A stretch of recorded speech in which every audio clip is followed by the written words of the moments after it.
জাতি, আমার এডুকেশন যদি ধ্বংস হয়ে যায়, সেটা তো আমরা রেস্টোর করতে পারি না। হাসিনা গেছে যেই পথে, তারেক রহমান যাবে যেই পথে, এটা কোন ধরনের বক্তব্য? আর বিদেশে একটা গ্রুপ আছে, তারা তো বলেই এই আসলাম, এই নামলাম, 17 বছর যুদ্ধ করেছি, লড়াই করেছি, এইসব ফেসবুকের আলাপ, ইউটিউবের আলাপ, এইগুলো দিয়ে মানুষকে বিভ্রান্ত করা যায়? আমরা মানুষের জন্য বাজেট দিয়েছি। বিগত সরকারে রেখে যাওয়া ঋণ 1,27,000 কোটি টাকা। মাননীয় সদস্য মোহাম্মদ শহীদুল ইসলাম, ফরিদপুর 4, আপনার সময় 10 মিনিট। মাননীয় স্পিকার, আপনাকে ধন্যবাদ। আমরা নবীন সদস্য, ভুলভাল হলে ক্ষমা করবেন। আমি প্রথমেই একটু পশ্চিমবঙ্গের বিধানসভার একটা রেকর্ড ঘাটতে গিয়ে আমি দেখলাম যে তৎকালীন প্রধানমন্ত্রী বিধান চন্দ্র রায়, ডাক্তার বিধান চন্দ্র রায়, তিনি একজন বিখ্যাত চিকিৎসক ছিলেন, কংগ্রেস দলীয় মুখ্যমন্ত্রী, আর বিরোধী দলে ছিল বামফ্রন্ট জ্যোতি বসুরা আর কি। তো এক সময় এই হাউজে যখন উত্তপ্ত বাক্য বিনিময় প্রায়ই হতো, তো এক সময় জ্যোতি বসু যখন বক্তব্য দিচ্ছিলেন, চিৎকার করে হঠাৎ করে ডাক্তার বিধান চন্দ্র রায় তাকে থামিয়ে দিয়ে বললেন, মাননীয় স্পিকার,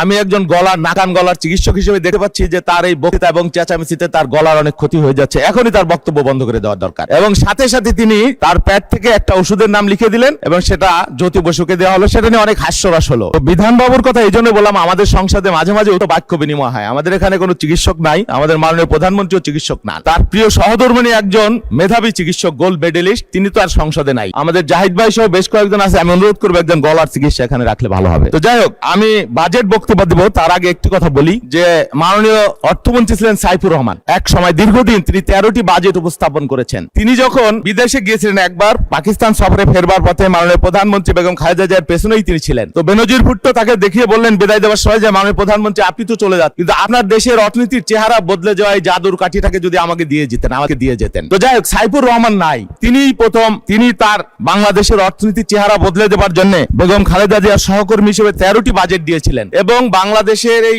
বাজেটের মধ্যে ভ্যাট কোঠার প্রবর্তন সাইফুর রহমান করেছিলেন। তখন অনেক বিরোধিতা হয়েছিল, কিন্তু আজকের দিনে এই ভ্যাট বাংলাদেশের বাজেটের একটা গুরুত্বপূর্ণ অনুষঙ্গ হয়ে গেছে, না হলে আমাদের বাজেট করা কঠিন হয়ে যেত। কিন্তু সাইফুর রহমান, বেগম খালেদা জিয়া না থাকলেও তাদের যে অনুষ্ঠিত নীতি আদর্শ, সাইফুর রহমানকে প্রশ্ন করা হয়েছিল, আপনি বাজেট করবার সময় কি মাথায় রাখেন? তিনি বলেছিলেন যে বাংলাদেশের সবচাইতে যে প্রান্তিক মানুষটা, সেই মানুষটার কথা আমার মাথায় থাকে বাজেট করবার সময়। তো সেই জন্য এইবারকার বাজেট আমি দেখলাম দীর্ঘদিন পরে, আমার বন্ধু সহকর্মী আইনমন্ত্রী যেটা বলেছেন যে বাজেটের পরে, আমি 39 বছরের রাজনৈতিক কর্মী, আমরা দেখতাম যে বাজেটের পরে ব্যানার রেডি থাকে, পক্ষ এই বাজেট গণবিরোধী মানি না, আর এক পক্ষে এই বাজেটকে স্বাগত জানায়, গরিবের বাজেট বলে মিছিল করতো। আমরা বিএনপি দীর্ঘদিন ধরে সেইভাবে আমরা করিনি। বিগত কয়েক বছর আমি যতটুকু দেখেছি যে বাজেটকে আমরা পর্যালোচনা করেছি, বাজেটের ভিতর সত্যিকার অর্থেই কি কি মানুষের জন্য আছে আর কি কি মানুষের জন্য নাই, সেই বিষয়গুলো আমরা পর্যবেক্ষণ করে আমরা পরবর্তীতে মতামত দিয়েছি। আইনমন্ত্রী যেটা বলেছেন যে এবার মিছিল হয়নি, মিছিল হয়েছে, ব্যানারও রেডি ছিল।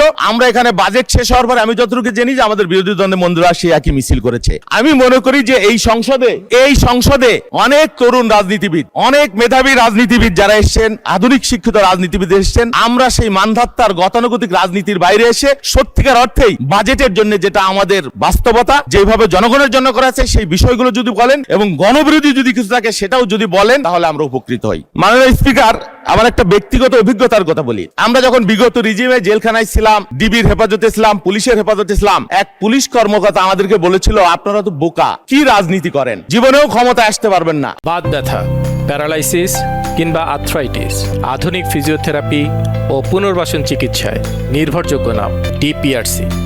আপনার নেত্রীও দেশে আসতে পারবে না, জেলখানায় মৃত্যুবরণ করবে, আপনার নেতাও কোনোদিন আসতে পারবে না, আর আপনার জেল হবে 1000 বছর, আমাকে বলেছিল। আমি বললাম কি কারণে ভাই? কয় দেখেন না, হাসিনা আমাদেরকে সব উজাড় করে দিয়ে দিছে, ক্ষমতা দিছে, অর্থ দিছে, বেতন দিছে, বোনাস দিছে, যা চাই তাই আমাদের দিয়েছে, স্বাধীন করে দিয়েছে, আমরা তারে ক্ষমতায় রেখে দিছি, আপনারা আমাদেরকে কি দিয়েছেন? এটা ঠিক যে বিএনপি যখনই ক্ষমতা এসেছে শুধুমাত্র গুটি কয়েক লক্ষ মানুষের সুবিধার কথা মাথায় নিয়ে বিএনপি কখনো বাজেট করে নাই। বিএনপি সব সময় বাংলাদেশের প্রান্তিক মানুষের কথা চিন্তা করে তারা বাজেটের চিন্তা করেছে এবং সব সময় দিয়েছে। এই বাজেট সবচাইতে বড় কথা হলে এই বাজেটে শিক্ষা এবং স্বাস্থ্য খাতকে সর্বোচ্চ অগ্রাধিকার দিয়েছে মাননীয় স্পিকার। যদি এই বাজেটে স্বরাষ্ট্র মন্ত্রণালয় গুলি, বোমা, টিয়ার গ্যাস, সাউন্ড গ্রেনেডের জন্য বেশি বরাদ্দ থাকতো, তাহলে আমরা মনে করতাম যে বিরোধী দল দমন করবার ইন্টেনশন আছে। একটা ইন্ডিকেশন তো আছে, কতগুলো সামাজিক সুরক্ষা খাতে 1,43,000 কোটি টাকা। এটা শুধু বিএনপির মানুষের জন্য তো না মাননীয় স্পিকার, আমরা খেয়াল করলাম যে শিক্ষা খাতে বরাদ্দের মানেটা কি। আপনি খুব ইমিডিয়েট রেসপন্স কিন্তু বিএনপি পাবে না যে আগামী বছরই এত টাকা বরাদ্দের জন্য বিএনপি একটা বিরাট বেনিফিট পাবে, নট দ্যাট। এটার একটা সুদূর প্রসারী ইম্প্যাক্ট আছে। ধরেন আমাদের অর্থনীতি যদি ডিস্ট্রয় হয় আমরা সেটা রিকভার করতে পারি কোনো না কোনো ভাবে। আমাদের গণতন্ত্র যদি ডিস্ট্রয় হয়ে যায় সেটা আমরা রেস্টোর করতে পারি কোনো না কোনো ভাবে। কিন্তু আমার জাতি, আমার এডুকেশন যদি ধ্বংস হয়ে যায় সেটা তো আমরা রেস্টোর করতে পারি না। সেই জন্য আমাদের এই শিক্ষা খাতে নতুন নতুন যে পদ্ধতি, উদ্ভাবনী শক্তি এবং যে বরাদ্দ, এটা আমাদেরকে অভিভূত করেছে। আমি বিশ্বাস করি এর একটা সুদূর প্রসারী ফল এই জাতি এবং দেশ পাবে। আমাদের বিরোধী দলীয় বন্ধুরা নানান ভাবে সমালোচনা করেন, আমাদের প্রধানমন্ত্রীকে নিয়ে সমালোচনা করেন যে আর সময় দেওয়া যাবে না, হাসিনা গেছে যেই পথে তারেক যাবে সেই পথে। কি কারণে সেই পথে যাবে আমি ঠিক জানি না। একসাথে আন্দোলন করলাম, একসাথে লড়াই করলাম, একসাথে জেল খাটলাম, একসাথে নিপীড়িত হইলাম। 18 সালে আপনার মার্কা নাই, আপনি আমার মার্কা দিয়ে নির্বাচন করলেন। এখনই যদি বলেন হাসিনা যাবে যেই পথ গেছে যেই পথে, তারেক যাবে সেই পথে, এই যে রাজনীতি এত অসহিষ্ণু হয়ে গেলেন 3.5 বছর, 3.5 মাস, 5 বছরে একটা সরকার, 3.5 মাস কত সময় হয়ে গেল আমি জানি না। আপনারা এই ধরনের বক্তব্য দিচ্ছেন,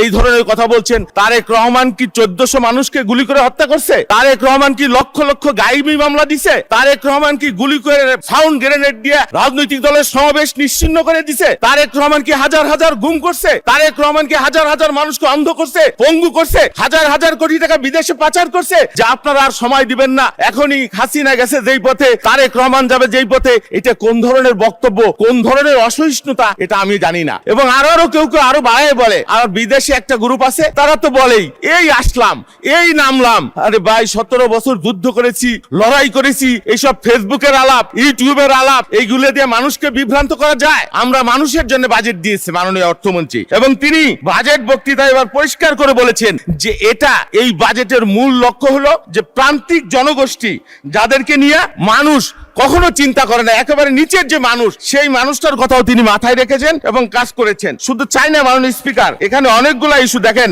মাতৃ ও শিশু স্বাস্থ্য 2266 কোটি টাকা, এটা কি শুধু বিএনপির মা, বিএনপির শিশু? তারপরে আপনার ঔষধ ভ্যাকসিন 7623 কোটি টাকা। তারপরে দেখেন আপনি 24 ঘন্টা অ্যাম্বুলেন্স সেবার জন্য 400 কোটি টাকা। কখনো এটা কিন্তু বিগত দিনের কোনো বাজেটে এই ধরনের চিন্তা আমরা দেখি নাই। তারপরে চিকিৎসা স্বাস্থ্যকর্মী নিয়োগ হবে 1,05,000 কোটি টাকা। ই হেলথ কার্ডের সিস্টেম, কেয়ার গেভার, নানান ধরনের নিত্য নতুন। তারপরে ফ্যামিলি কার্ড, কৃষি কার্ড। বাংলাদেশের মানুষ কখনো চিন্তা করে নাই 2,500 টাকা গ্রামের একেবারে প্রান্তিক লেভেলের যে মানুষ, তৃণমূলের যে মানুষ, তিনি যদি পান সেটা তার কাছে 2.5 কোটি টাকার মতো হয়ে যায় মাননীয় স্পিকার। সেই জন্য আপনারা সমালোচনা করবেন, আমাদের কোনো অসুবিধা নাই। আমরা বিশ্বাস করি দিন শেষে এই বাজেটের উপকারিতা আপনারা যখন পাবেন তখন আপনারা মনে করবেন, এবং রবীন্দ্রনাথের সেই কবিতার মতো, আজকে তোরে কেমন ভেবে অঙ্গেরে তোর ধুলো দিবে, কাল সকালে মালা হাতে আসবে রে তোর পিছে পিছে।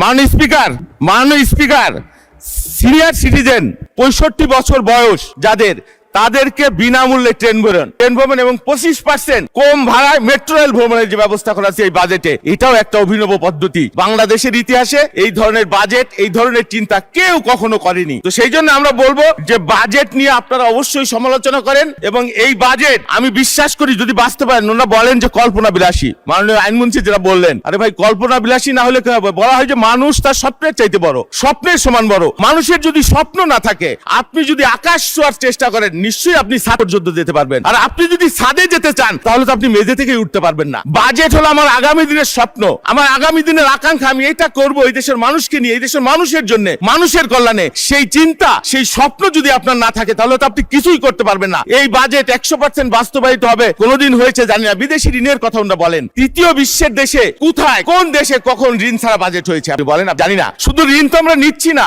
ঋণ তো পরিশোধও করবো আমরা। বিগত সরকারে রেখে যাওয়া ঋণ 1,27,000 কোটি টাকা। মাননীয় অর্থমন্ত্রী যেটা আমাদের বাজেট বক্তৃতায় বলেছেন, শুধুমাত্র ওই ঋণ নিব এই আতঙ্ক, এই জুজুর ভয়, এটা যদি দেখান তাহলে হবে না মাননীয় স্পিকার। সেই জন্য আমি বলছি যে আপনি দয়া করে এই বাজেটকে আপনারা সহযোগিতা করেন।